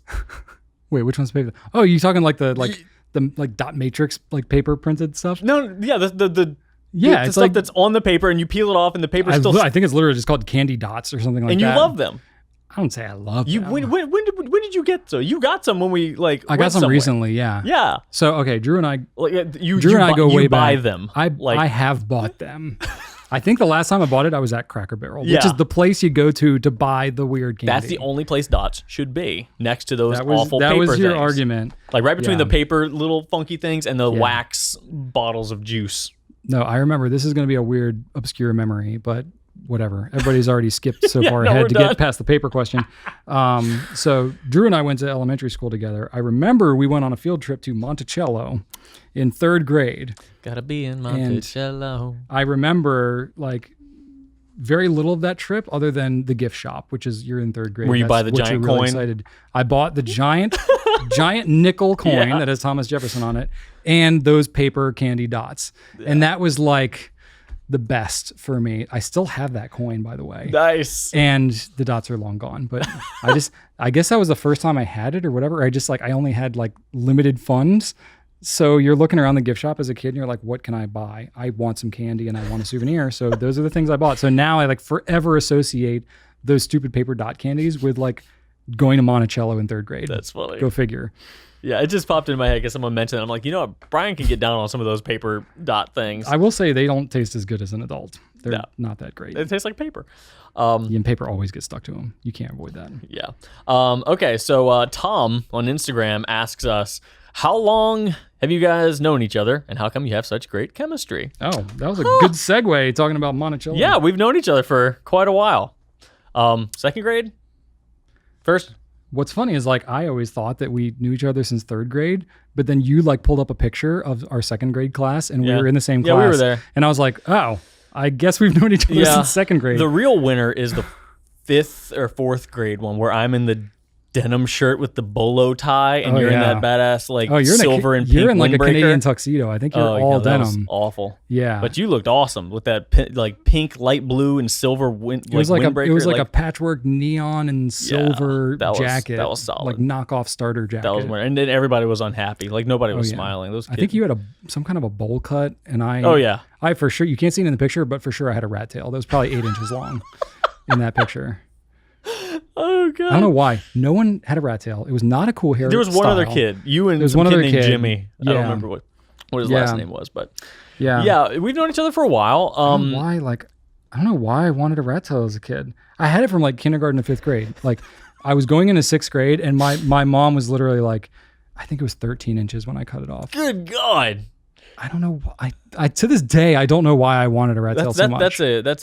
That's a danger in hand-to-hand combat. Someone could grab a hold of that thing and I did. And you know what? There was another kid at our school. We're getting real serious now. There's another kid at our school. There were like 3 of us that had rat tails in the whole school.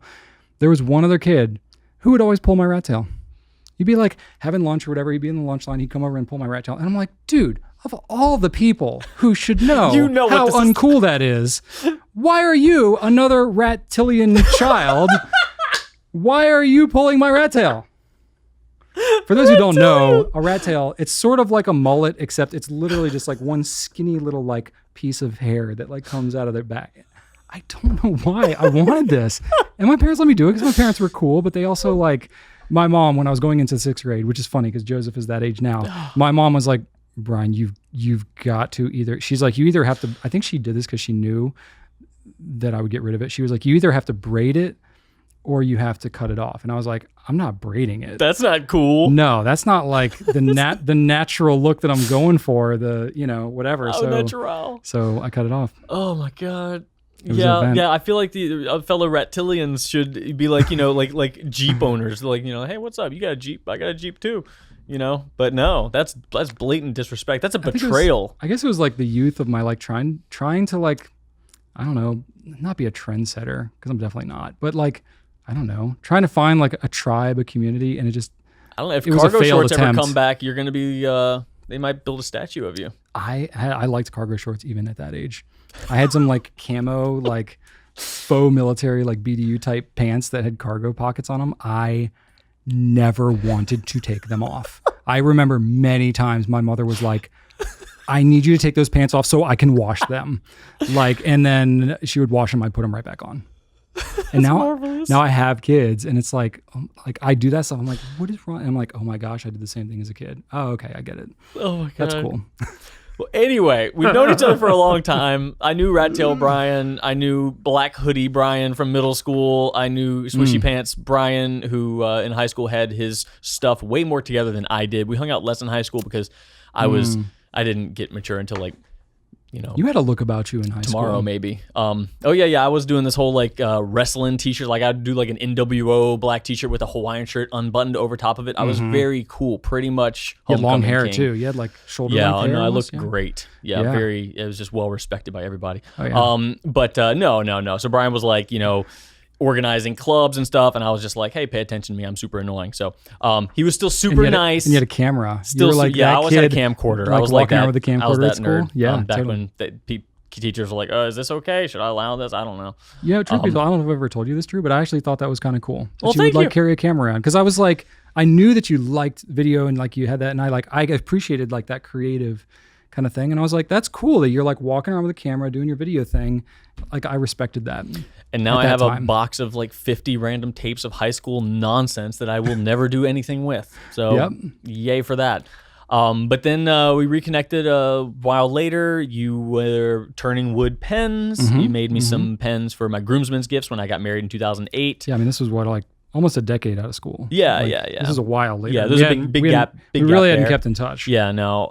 And then you made the pens. That was cool. We hung out. Rachel and my wife Shannon helped make our wedding favors together because we pretty much did the whole thing ourselves. And then after that, you switched over from making pens to retailing pens. Yeah. You had a job opening. I had a job that was pretty much just the seventh layer of hell. So I was like, yes, please, please, please, please, please, please, please. You were like, please hire me. I'll do anything. You're in your garage. I don't want to You're selling foreclose what? houses anymore. I don't care. Yes, please. Yeah. And it was just all downhill from there. But like, one of the things that I think that does, allow me the opportunity to give him a hard time every now and then to have good chemistry here is because he's always been very, very real with me, like forever. Brian's not a guy who Maybe too real most of the time. Yeah, well, I mean, hey, both of us are people who, we're pretty genuine. Like, honestly, what you see here is what you'd see if you met us in person. We don't have like a different, we don't have a secret identity or, something we turn off and on. So that's one thing I appreciate about you. And even as a leader, Brian's always been very, very transparent. He very much values transparency and honesty. So he doesn't have to figure me out. I don't have to figure him out. If I have a pretty good idea of when I can be silly and goofy and when we kind of need to switch gears to get some stuff done. Yeah. So that I think is born out of just total transparency and honesty overall. Yeah, I would say the same goes for me. Is that same kind of thing. Like what you see is what you get. Like I knew exactly who you were. Yep. You didn't have like a particularly like special unique skill set, but at Nope. the same time, like we didn't quite know what we were doing or what we were going to need.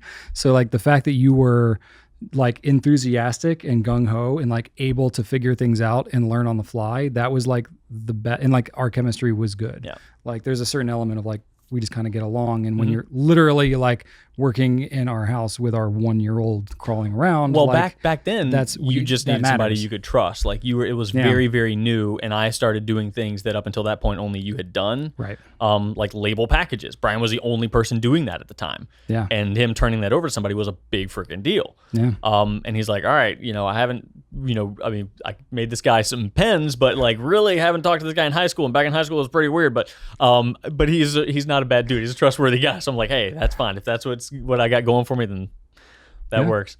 So and then it was just like step by step from there. If I had been a terrible person to work with, I'm sure you would have found something else. If you had been a complete goof off and not been helpful, I'm sure we would have parted ways as well. Yes, but absolutely. like we both had a good like mutual respect for each other, always wanted to work together. And now obviously you've worked in the fulfillment team, you've done customer care. Now you're more on the marketing side of things, doing the video stuff. And like you've been able to adapt and change in different ways. Cause again, I think we have that good chemistry, openness, honesty, and at the bottom of it, you really you love the work you do and you want to do a good job at whatever it is. And you're able to figure it out, which has worked out great. Yeah, it really works out. And, so, that's pretty much the gist of it. There you have it.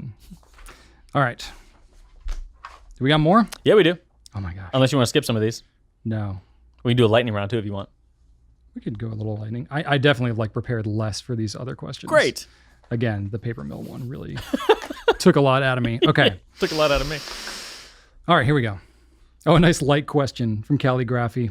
How has your perception on fountain pens and their use and place... Wait, sorry. How has your perception on fountain pens, their use, and place changed over the years? I'll start, and then you can think while I'm talking. So the first thing that came into my mind, calligraphy, get it? Clever. It's clever. Yeah.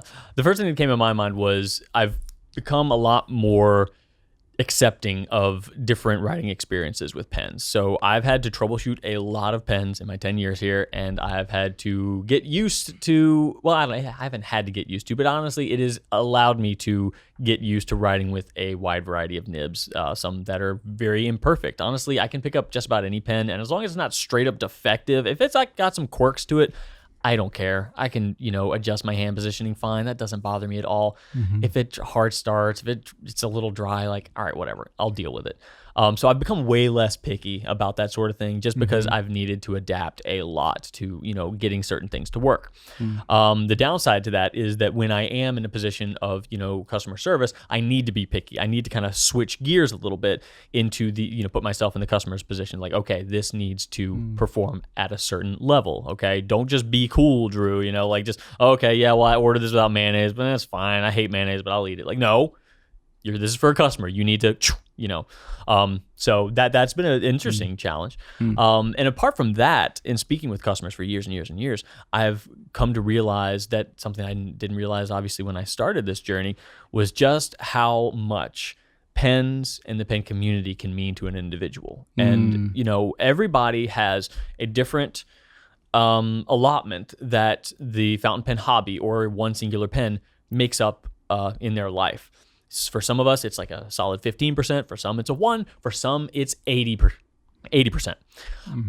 And you never know. And it often surprises me just how much this can hold. And sometimes it's different. Sometimes, under normal circumstances, the hobby, the pen itself, or even one pen in one shipment can be, not a big deal. 20%. Yeah, it's running late. Okay, cool, whatever.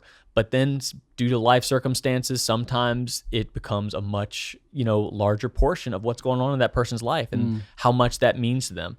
And it can also all of a sudden become 80%, and reaching that understanding and appreciating the gravity that the hobby, the pen, the community, everything can mean and influence to a person was a big revelation to me, and one that I appreciate, being a part of, because that means that if done right, I can really make a positive impact on folks.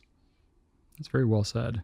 Mine's similar to that. I echo a lot of what you say there. I think for me, as you're talking about these things, I think actually I'm kind of surprised with my own personal experience how little has actually changed of my perception of fountain pens in the community. Obviously, I know so much more now and have relationships with vendors and understand brands and customers and details of how the pens are made and all these things. Like, it's been 12 plus years of deep diving into every aspect of fountain pens.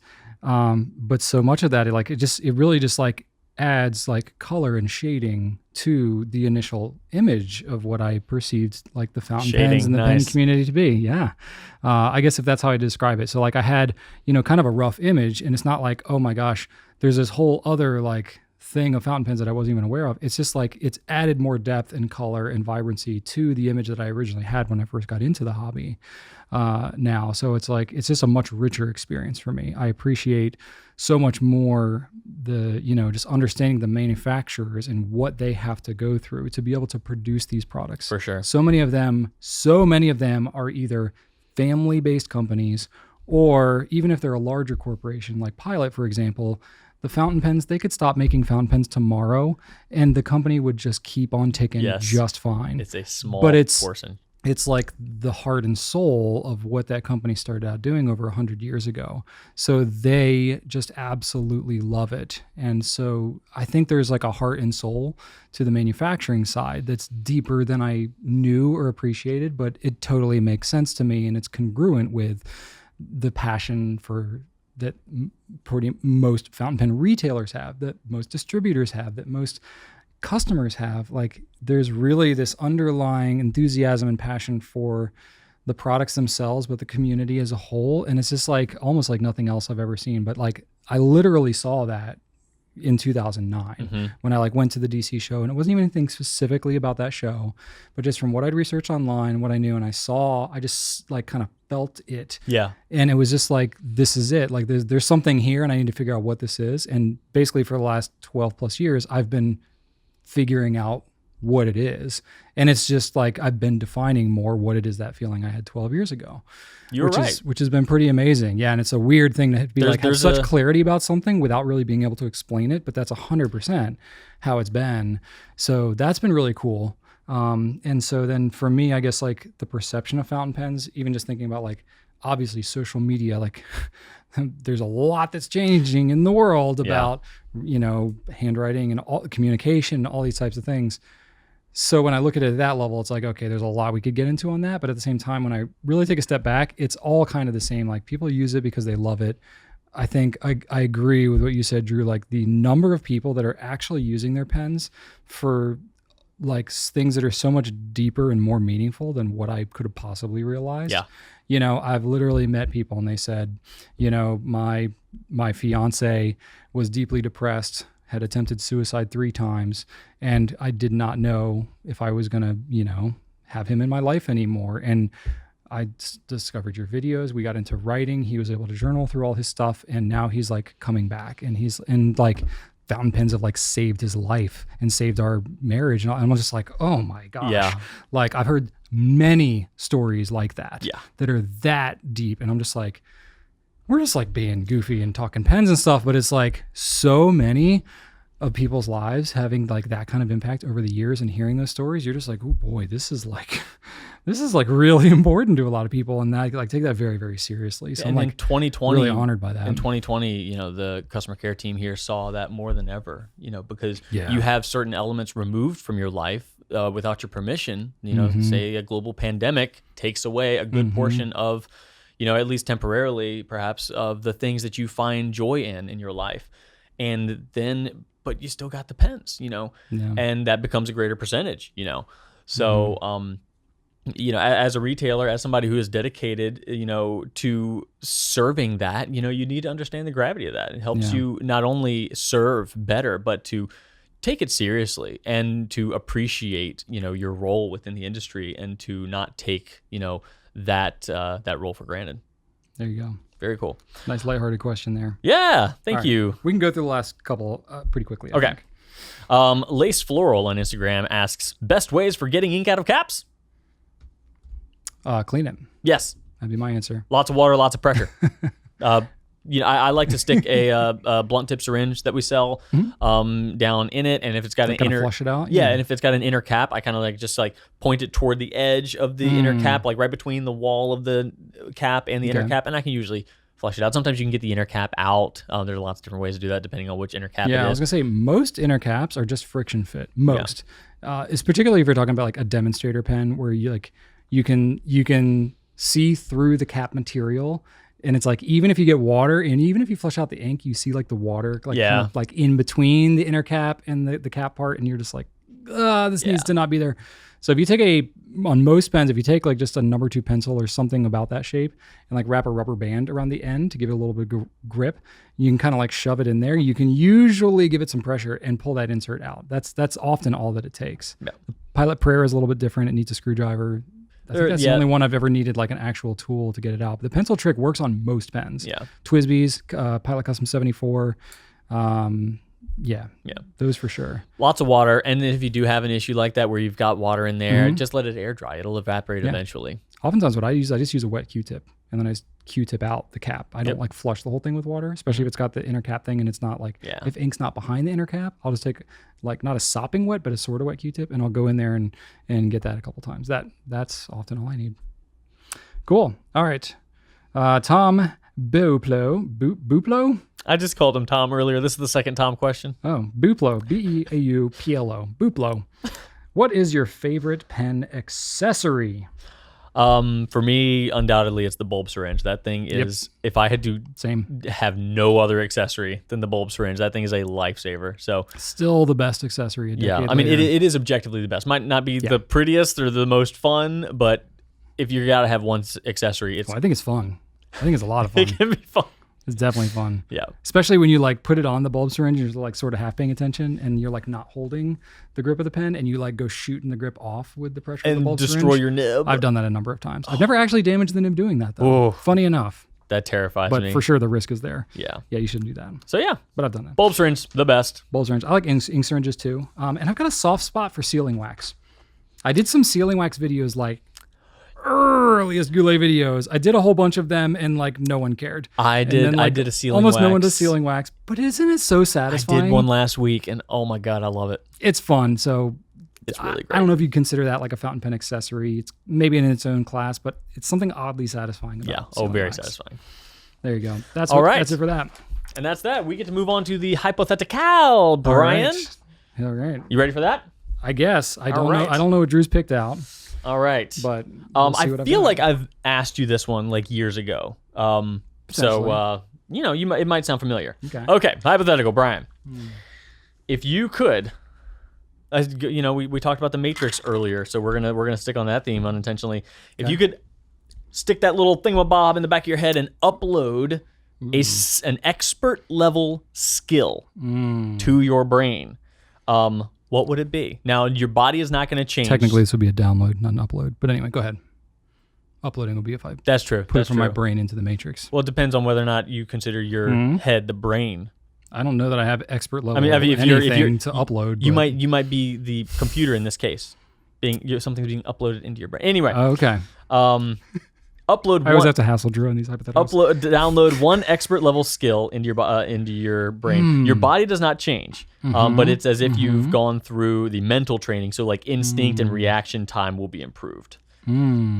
So I wouldn't like necessarily be able to like lift a car, Correct. or anything, because my muscles wouldn't be capable. Correct. But let's say that you were you wanted to be able to do the pole vault. Like you would know exactly the I would know what flawless to do, approach. yeah. But you'd probably need to work out those legs a little bit, get that. Funny enough, I did pole vaulting in high school, and I was pretty much flopping around. I was not very good at it.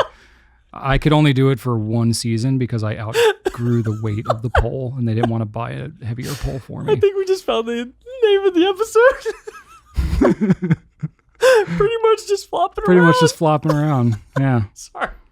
I don't know why I think that's so funny. It's scary. Pole vaulting is kind of scary because it's one of those things that if you do it half-heartedly, you're going to hurt yourself more. You have to just go for it. But until you really know what you're doing, it's hard to go for it. Anyway, I'm just you're really amused by that, aren't the you? mental image of someone just flopping around on a pole. Like, It's pretty much what happens. Have you ever picturing, seen like you digging in the pole have and you ever just seen- flopping back? Have you ever seen high schoolers pole vaulting? You're pretty much flopping around. What was your question again? Downloading a unique skill, an expert skill into my brain. Oh, let's see here. That's a good I one. immediately went a good to one. practical Let me skills. think, let me Like think. I'm terrified of water issues in my home as a homeowner. Like plumbing issues are the most terrifying thing in the world. Water damage is like worse than being afraid of great whites if you're swimming in the ocean. So I'm like, plumbing? Like, do I want to be like an expert level plumber? Like maybe, because that sucks. That would be a good skill. Also appliance repair, like, crap always breaks and Yeah. like, you're like, oh God, do I Could need you to just buy have any-" like handy skills, like being able to fix stuff? Like you could put all that into one category. I feel like that's one skill. No. Or do you have to classify it? Would you like? No, a plumber is it not like- going to also be an appliance technician. Why couldn't you?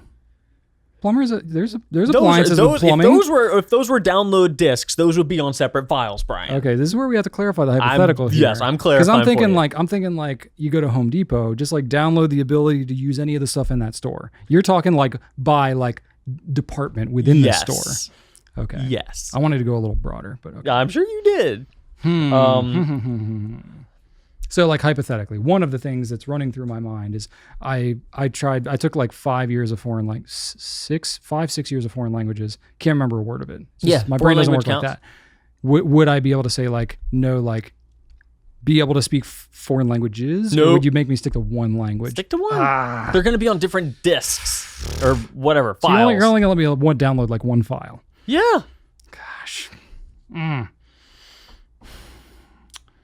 Unless you want to, you could go another route, like, mixed martial arts would encompass several disciplines. You wouldn't be be an expert level like boxer, but you'll be a pretty good boxer because it's mixed martial arts and that contains boxing. So that you could get away with it and all that. I'm not going to say mine because you're going to copy me. So I'm going to wait until you say one. Oh, well, yeah, I might. You're on a roll today, so yeah, you've had a lot of good answers. Well, I've had time to think about this one. That's true. Well, I had too, apparently, because you've asked me this before. I like the being able to fix stuff, but I'm kind of handy and I can fix a lot of stuff anyway. Yeah, and there's YouTube. And there's YouTube. So I sort of already have that. Sort of. That's not like a huge blind spot of mine. Gosh. How about curling? I know you like curling. That is not a particularly helpful skill. I don't even know that there's a place to curl in Richmond, Virginia. No. You've got a big backyard. You know what? I would say memorization. I don't have a great rote memory. Okay, yeah. Like, so you'd like Rachel Goulet era expert level memorization? Rachel is like ridiculously good at remembering things. Yep. Like dates, names. The logo for the memorization program is just like her face. Yeah. Like if I could have all that without like the bad side of it, like not ever being able to forget things that you would like to forget. Right. Like that's the downside of it. Yeah. If I had more of her memory, she would probably have less anxiety because she wouldn't have to try to remember everything for the entire family. That's a very caring, super practical, and it would help me a lot too because I forget half of the things in my life and then have to do them again. Okay, you ready to change your mind and steal mine? Let's see how good it is. Nib grinding. Oh, that's a good one. Expert level nib grinding. Expert level nib grinding. Yeah. That would be helpful. I feel like you could achieve that though on your own. I could, but I don't want to. It takes a lot of time. I want to be there. I don't want to get there. That's a good one. Yeah. That's a good one. There we go. Instead of benderize, it'd be like brownify. Brownify? Brownerize. Brownerate. Not to bash on your name, but the word brown seldom is like a marketable term that makes people think that is what I want. Well, I'm taking it back. You should. Making it Drew. cool. You are an advocate for brown things. Yeah. Like yourself as well as like brown pens, brown ink, yeah. Yeah, brilliant brown, vibrant brown. There these are all apt words in your vocabulary. They are all apt words. Doesn't always resonate with the greater community, but maybe that could be your greater purpose. There you go. Bring brown to the forefront. I'm thinking a line of women's fragrances first, just like brown. The ladies and be like, yeah, that. It's just brown. Yeah, fragrances are not the place I would go to. No. Like maybe plungers, like a brown liquid you spray on yourself. That just that looks like spraying yourself with dirty water. Like no, sorry, oh no. We're done with the hypothetical at least. There we go for that. All right. Do you want to skip the hot take or do you want to do it? Let's do it because we've already talked a lot about paper. I feel like it's fitting, and this is not going to be like a super electrifying hot take. All right, so Drew asked me to do a hot take. I have one that I think is going to be interesting because go ahead. I think we're on different sides of the coin on this one. I first off recognize that everybody's got a different opinion about this. This is just my own personal opinion. I think basically paper can never be too smooth. I love smooth paper. Think like Clairefontaine Triomphe, like, the hot butter on glass, term that people throw out there that often gets messed up half the time. But that I'm all into that. I've never used a paper that's been too smooth where I've been like, I don't want to use this paper because it's too smooth. I've yet to discover that paper personally. All right. Well, my hot take is that Brian is wrong. Like I said earlier about... thought you were just going to leave it at that. I mean, I could. Like I said earlier about getting used to a wide variety of nibs, even when they're not perfect.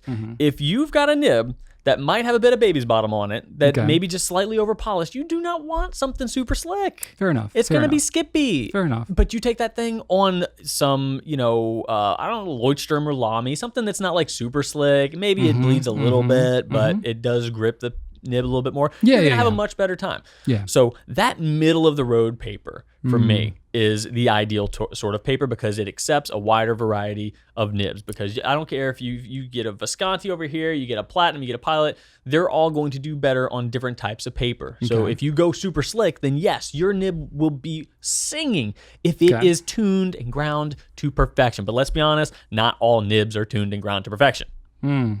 So yeah, That's definitely true. such a thing as too smooth.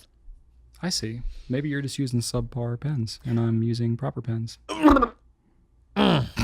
Well, That's true. I will say, if you don't have a properly tuned pen, that can cause you issues. Or if you're like, I have really oily hands. When you get the combination of oily hands, it's like summertime here. I'm Yeah. sweating.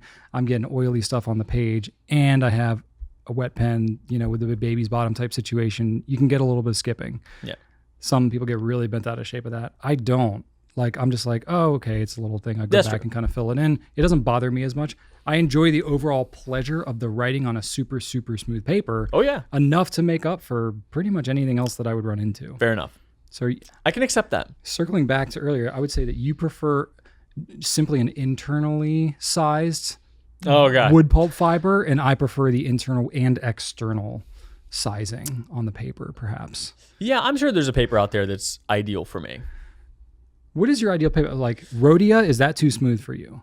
Because that tends to be Rhodia is my go. all around Rhodia pretty is my good? go-to paper. Okay, but is that about as smooth as you want it? Yeah, Okay. yeah. And honestly, sometimes I'll have something super slick, and it's not ideal. But you enough. go a step down, like to Like a Leuchtturm Yeah. or something yeah. like that. I mean, it's not going to do super well with like a really broad, Yeah. wet sort of You're not gonna be able situation. to push the limits quite as much. No, You have to, that's where you have to start taking into consideration your ink and nib size choices to I'm gonna start exceeding what this paper Yeah. can really do well. See me, I'm just nah, I just want to dump it on. I want to dump the ink on, broad nib, smooth, Clairefontaine. That's the best. Yeah. The Triumph is very smooth.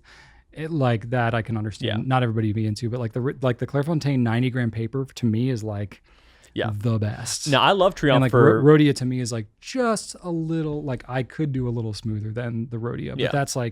that's a good kind of flow. Rhodia is what I use daily for taking notes, jotting things enough. down, and I do use Triumph for letters. Their little A5 thing, fold it, once, boom, you got a beautiful little leather. Let it dry. Nice. Ink looks good. Boom. Good stuff. All right, that's the hot take. All right. Moving on. What's happening? What's happening? I Well, feel like we're running really long. Probably. I don't know the camera. I don't know the time, but probably. Well, you mentioned gardening stuff earlier. I had a little did. bit of garden drama. I'm almost ready to just dump my broccoli out into the woods because, so once upon a time, I found these cute little whitish green butterflies that were around. I took a little Instagram slow motion video of them. Like, isn't this amazing? oh, Yeah, they definitely laid eggs everywhere, and now they're caterpillars and worms all over my broccoli. It turns out these butterflies are called cabbage whites, and they are monsters, and I hate them. So yeah, little discouraged there, but that's fine. I was able to salvage one strawberry from the strawberry eating squirrels, and everything else is going okay. But there have been some hurdles. that's a bummer. Yeah. Also a bummer, Brian Goulet, this weekend, my son had a fight with a metal shelving unit and lost. Oh gosh. Yeah. Is he okay? He Doesn't has, sound like a fair fight. his head is glued together now, so there's that. He's glued together. Pretty what the heck happened? There's a giant gash in the middle of his forehead. Oh my gosh. Yeah, it was bad. So we took him to man. Kid Med, the 24-hour Oh, okay. thing. You didn't have to go full on ER. No, and Okay, that's good. yeah, they said they were able to get away not doing stitches, but medical super glue. Okay. So Well, that's good at least. Yeah. So Yeah. he did okay with that. He was fine unless he realized that he was hurt. If I was just talking to him, he was fine. But then there'd be a lull in the conversation. He'd be like, I'm like, hey, what's that? Yeah. So that was a thing. Wow. That's Yeah. exciting. Yeah, that Oh, was man. definitely Taking exciting. back. Ellie had an incident. She had 5 stitches. in her head. Oh. Yeah, we were at Target. This was when she was 5. I won't go into all the Oh, I graphic remember details. that. Yeah. Yeah. So we were closing the hatch on. Yep. We have an SUV. We were closing the hatch, and she just darted Yep. over because I guess she was trying to get in the I car, the remember door when on the that other happened, side, yeah. and she leapt off the curb and smacked her head right into the corner of the door, and like in air head hit, she went down on her back like so fast. And I was right there. Yeah. But she ran so fast, I couldn't even like put my arm out to stop her. Oof. It was just like wham, and she was on the ground. I was like, what the heck? And as soon as she hit, I was like, is she conscious? It was like that hard of a hit. God. And it was a whole night in the ER and everything. She's fine. She's fine. Did you have to do like sunscreen on the wound like for a very long time to keep the scarring down? They told us to do that with Archer. I think we had some kind of cream. Or they make like some a prescription Moderna. Thing. I keep wanting to say Moderna because of the vaccine, but it's something like that. It's like, right. Yeah, it was some kind of thing. Yeah, we got to do that. This was now, like 4 years ago or something. I don't remember the details, but yeah, it was the whole thing. That was my weekend. And then next weekend, a couple days from now, it'll be Friday when you're watching this. So tomorrow, I'm going to go to the Raleigh or the Triangle Pen Show in Raleigh, North Carolina. So the first pen show since pandemic happened. Okay. They're doing masks. So this will be kind of like my little trial run. So to see how that goes. Cool. A little nervous, it's a lot of people, I think. Maybe. I don't even know how many people. I mean, it's a small show. It's not a small like an show. overwhelming show. Yeah. Yeah, and it's not like near a big airport or anything. Yeah, I would really, say of the shows to ease back into things, this would be one of them. Yeah. And it's like a 3-hour drive south, so it's not a long trip for us. Yeah. We're not going in there in like an official Goulet Pens capacity. We're not going to table or sell anything or anything. No. Just in case you're wondering, no meetups or anything. You're just. But yeah, I'll be there. Check it out. Yeah. Yep. So you can go and whatever. Yeah. Tell them how you feel about whatever we talked about in this show. It's been so much I can't even remember it all. Cool. What about you? Me, I'm a woodworker, as you may know. What? Yeah, and I worked on a wind chime with my mom this weekend. Oh my gosh! She had made a wind chime herself. It was like 10 years ago, and the wood's kind of all degrading. So she told me she wanted to remake it, and I was that is super cool. It's kind of cool. So we picked out the wood together, and we were working on it together, and it was kind of fun. So yeah. That is kind of adorable. Made a wind chime with my moms. That is amazing. So I've never made a wood chime with my mom. Neither would I until this weekend. Trying to one-up me. I can cross that off my bucket list now. Been doing lots of outdoor adventures, as you know. I got new sheds and things like that. Mm-hmm. So I moved a lot of things around, did some regrading and things like that. And I don't know, you haven't kept place in one spot for years and years and years. But I know you love working in the yard and mowing and all these sorts of things. But I've got all these dips and bumps and stuff like that in my yard. So, and I've got a riding lawnmower that's pretty fast. So when I'm riding, it's like a bucking bronco if it's got holes everywhere. So I got 20 yards of topsoil delivered and have just been spreading topsoil and grass seed and stuff in these dips all over my yard, just so that I'm not flying around getting bucked off my lawnmower as I mow. Did you buy the Bobcat yet? I actually went to a Bobcat dealer and talked to somebody. You did not? I had no idea how much they cost or anything. So I was like, there's right by the dump where I bring our trash. We called it here. It's literally the road where I go to bring my trash. There's a Bobcat dealer right on the corner. And I was like, does Rachel know? Let me just stop in. Does Rachel know you went to talk to this person? I brought the brochure home and didn't hide it, but I didn't specifically bring it up to her because I think even I know I'm this is probably crossing into a territory that is a bit too much. I'll say those machines are so dang cool. I know, dude. Oh you are going to end up with a Bobcat at some point. They're expensive. I'm not looking at the full on cab thing. I'm talking a mini track, a skid steer thing, but they're really expensive. It's like buying a car. And I'm I really can't justify it. If it was for a business use or something, I would buy it in a heartbeat. Yeah. But just to have around the house, it's not practical enough. Oh man. I'll wait until I am getting old and frail, and then I can justify it as I'm not physically capable of managing things anymore. Fair then enough. I can justify it a little Fair easier. enough. That's my long-term plan. Okay. I'm going to plant seeds for 20 years with Rachel and then finally wear her down. But no, you're gonna be like Ralphie from Christmas Story hiding the Red Ryder BB gun brochure in the mom's magazine. You're gonna be putting the little Bobcat. Except Rachel, she's not one to be manipulated or coy. You gotta tell her it is with her. But one thing that I have done that's kind of cool. So first of all, I'm finishing virtual school with the kids, which is we can't wait until that's over. Right. What's interesting though, so Joseph, his teacher, actually today is in labor having a baby. Oh my God. She's having her first kid. So she's been pregnant all year, obviously. We knew towards the end of the school year she had the baby. So they basically wrapped up all of their schoolwork last week because they knew she was going to be out. So he was going to have a sub for like the last week and a half. Lots of videos, huh? Of his school, of virtual school. So I'm Yeah. like, you've gotten all your graded work in. You have a virtual school substitute teacher. Your last week and a half of 5th grade, you're going to be going to a new school. I was like, if ever there was like a blow off like school experience, that would be the situation. Yeah. So he's a good kid though. So he's hanging in there, but like the kids That's are awesome. like so done I can with imagine. it. And so is Rachel, and she does more of it than I do. So I will give her all the credit. She's done with it. I'm largely unaffected. And then the other cool thing I'm doing. So, as you know, I when I read books, it's often like nonfiction, like, very practical books, which I guess now the one I'm reading is not fiction. It's kind of nonfiction too, but I'm reading Henry David Thoreau, Walden. Oh, cool. Life in the Woods, which we have a Walden Inc., Organic Studios. I don't know. I just kind of on a whim. I guess I've been working a lot outdoors. I'm watching that TV show Alone, which is all about survival. If I had to fill in your what's happening section, I was going to put Alone in there. I'm watching Alone weekly. Yeah. Well, I'm like binging it right now. Yeah. I'm in like halfway through season 3 now, which is pretty cool. Anyway, so there's all kinds of fun stuff in there, and I'm spending a lot of time outside, so it's all in there. So I was like, I'll listen to Thoreau, Life in the Woods. I really didn't know anything about it. Nice. You enjoying it? Yeah, I am enjoying it. It's when he's going over like the prices of like rice flour and stuff like that. It's like, and it was written in the mid 1800s. So he's like talking about how much everything costs at that time. I'm kind of like, I don't know what this means. Yeah.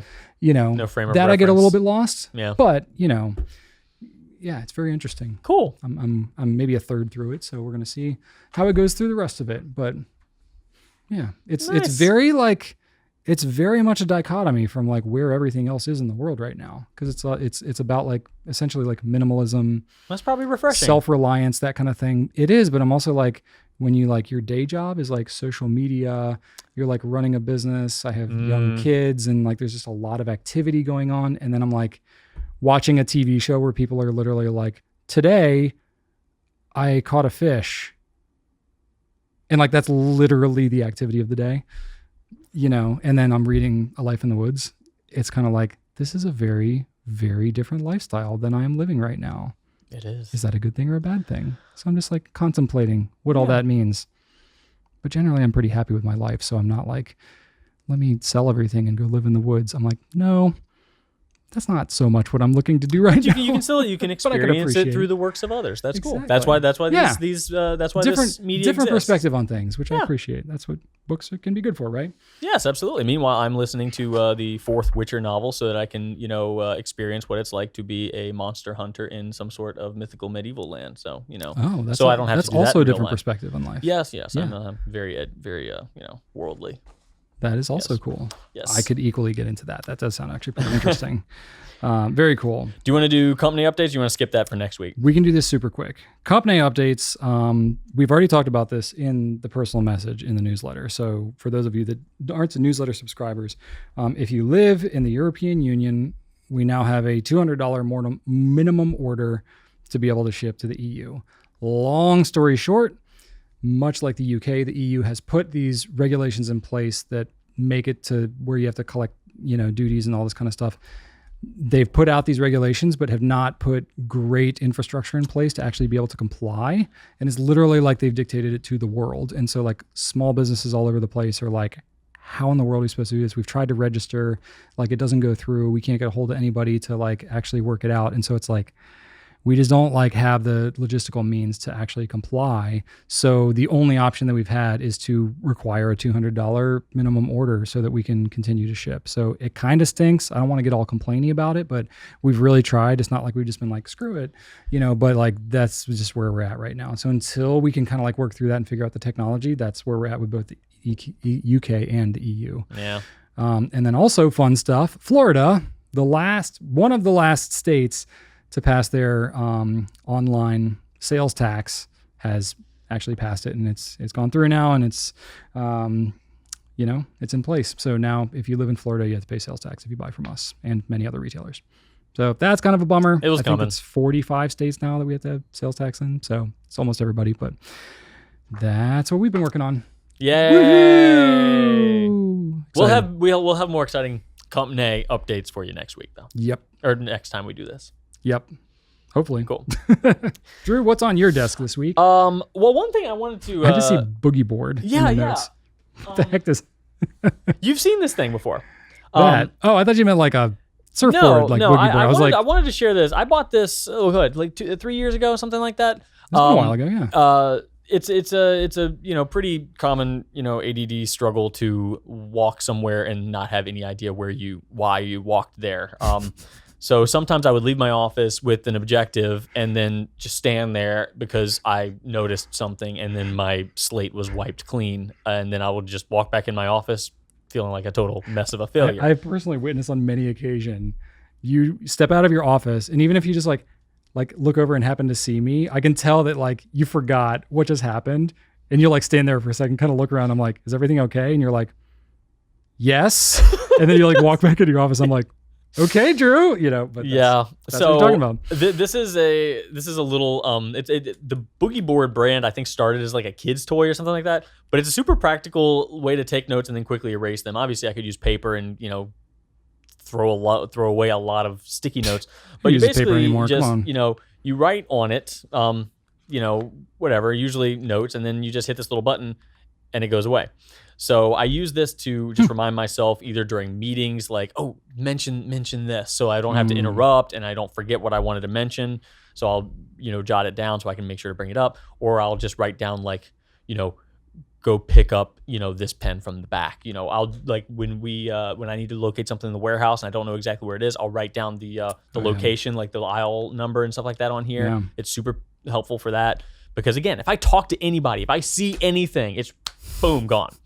So it's helpful for me. This thing was like $14 at Target, but I don't know. If you're like me, maybe that'll help you. But this is a very common desk thing for me. I use it every day. Pretty cool.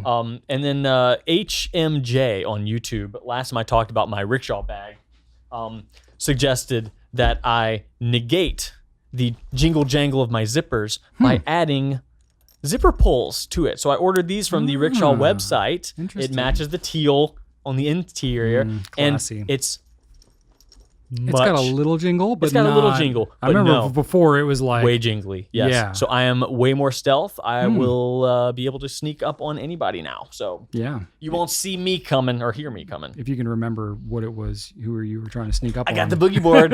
Sneak up on Brian for a reason unknown. Right. That's right. There you go. Yeah. So that's Very me. Cool. Well, that's pretty exciting. Mine is, I guess, been less exciting.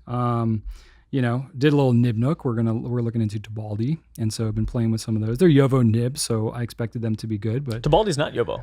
Oh, you're right. Sorry, we don't mixing up something else. We don't know what those are. True. Yeah. That's true. Yeah, you're right. I was thinking of other pens that we were testing out. Many other pens. That's right. So they were good. They were good. Yeah.